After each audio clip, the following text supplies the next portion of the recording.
最近这段时间，我国周边局势并不太平，美国及其盟友对我国主权挑衅的是接二连三，具体表现就是美国人隔三差五就来南海走一圈，贴着中国的领空、领海线绕一绕。前不久甚至还把美国记者拉来，跑到我国的西沙岛礁上空拍摄来驱离的解放军战机。有美国这个带头大哥在前面吵吵，做小弟的自然也得响应呀。除开日本在新年度的防卫法案里将中国明确列为威胁之外，同样有美军驻扎的韩国那边在最近这段时间也是动作频频，喊出了如果台湾有事，那么韩方需要维护朝鲜半岛的和平稳定。话里的意思显而易见，台海有事就等于朝鲜半岛有事，保不齐已经沉寂多年的朝鲜半岛38线附近又要战火重燃。在这之后，我国外交部发言人给出严厉措辞回应，表示台湾问题是中国内政，不容他人智慧。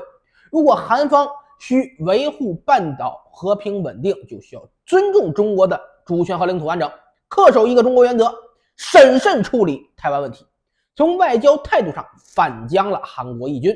韩国此轮表态的目的可以说很简单，在台海有事的时候，另一边朝鲜半岛上点燃战火，以此分散中国注意力，意图强迫解放军两线分兵作战，无法将精力和兵力全部集中在台海方向，解决祖国统一问题。如此一来，自然也就策应了假定中的美军介入台海阻止中国统一的行动。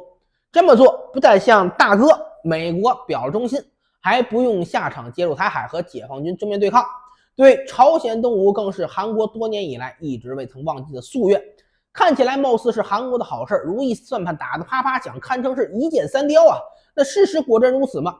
首先要明确的是，如今的韩国确实有不错的军事实力啊。都说东亚怪物房是地缘政治和军事态势上的地域级难度啊，当然不假。韩国既要面对北方的朝鲜，还要在和日本的岛屿争端上保留武力解决问题的强硬姿态与能力，同时更是被绑在美国战车上的一份子。一旦美军以任何形式在亚洲开战，韩国很难不被卷入其中。而且美军在亚太的对手就只有一个中国，解放军的实力就是在那明明白白摆着的。面对这样一种环境，建设一支越强大越好的国防力量，自然就成了韩国的刚性需求。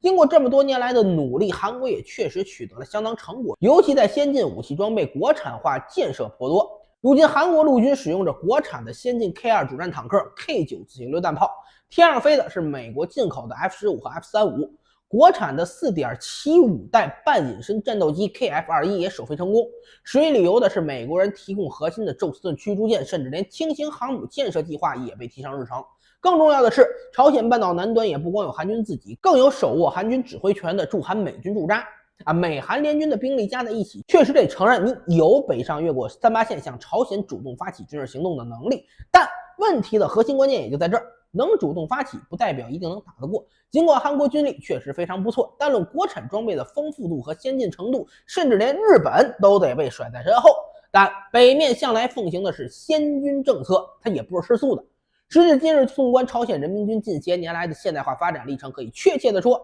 朝鲜走出了一条与我国国防现代化道路类似的强军道路，其最核心的具体表现为导弹强军。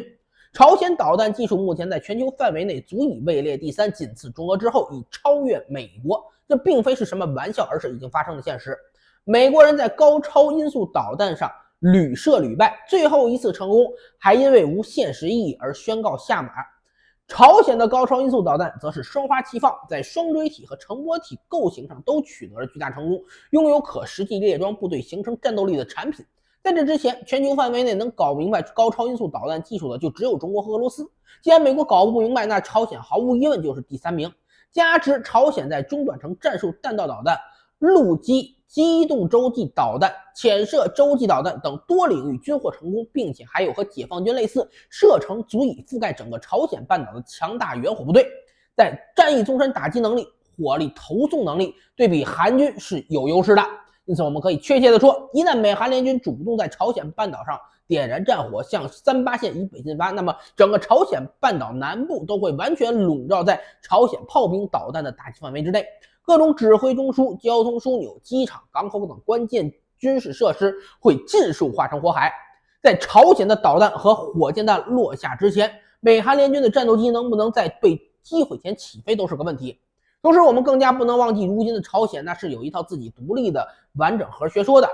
作为一个有核战略打击能力的国家，洲际弹道导弹射程早已无死角全方位覆盖美国。如果美国人真敢把战火烧到3·8线以北，那且不论中国那时候会如何，解放军是否会二次下场，但是朝鲜不排除首先动用核武器对美打击，这一条就已经让美国人够喝一壶了。哪怕韩国人现在敢喊，到时候敢干，但韩军的指挥权他又不在韩国人自己手里，到时候美国人害怕本土吃蘑菇，按着韩国人不让干，那韩军照样对北上一事无能为力，根本由不得韩国人自己做主。总的来说，朝鲜半岛再次发生朝鲜自己解决不了的大规模战事的概率，已经因为朝鲜建立起了系统性战略核威慑能力而变得几乎可以忽略不计。但退一步讲，在我军东部战区与南部战区两大战区有足够能力在台海和南海方向应对美军介入的前提下，即便朝鲜半岛届时战事真的需要我军出马，背靠中部战区总预备队支援的北部地区也拥有对朝鲜半岛上美韩联军堪称压倒性无悬念的强大实力，随时可介入发起反击，并不会影响到东部战区和南部战区应对美军的战事，更无从谈起分散兵力。所以最终答案就很明确了，我军确实拥有在韩朝半岛和台湾两个方向同时两线作战的能力。至于现在嚷嚷的凶的韩国人和美国人到时候是否真的敢打，真的敢不敢开第一枪，那就是完全不同的另一件事了。